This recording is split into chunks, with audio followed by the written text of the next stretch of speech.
I noticed that you never had the entourage. You know, you was always, you know, because you was always like solo-minded anyway. Like you was focused, you was driven. So can you just touch on to some of these young guys, especially the ones that's talking about, you know, trying to play two sports and maximize one, how to make sure you do that and maintain your academics, right?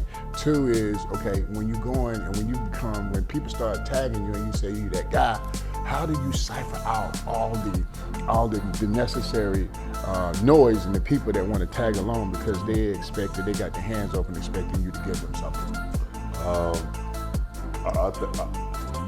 Let me say this. So I was in high school, and I went through a lot in high school. I went through a lot. Like personally, I was getting myself into trouble.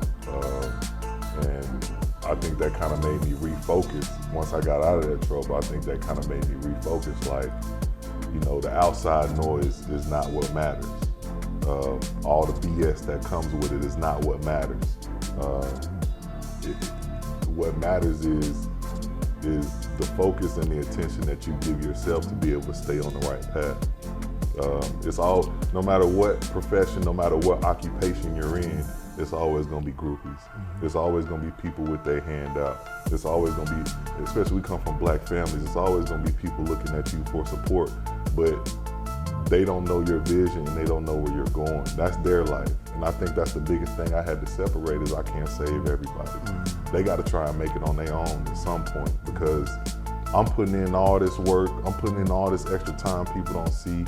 I'm working out at night, I'm going to run hills by myself, but they blowing their check on whatever. It's not like they're making any sacrifice to get themselves ahead. Mm-hmm. And that's why I had to kind of separate, like, look, everybody's not gonna make the sacrifice and everybody's not gonna make the self-dedication to themselves to be able to be great. Mm. It's a difference in chasing greatness and chasing good and mediocre, and I wanted to chase greatness. Wow. So once I went through that in high school, I realized, like, you gotta set yourself apart.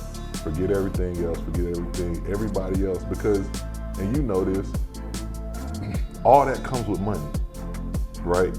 All that comes with success. Everything you want, all the stuff that the people got their hands out, all the business deals you want, all that comes with success.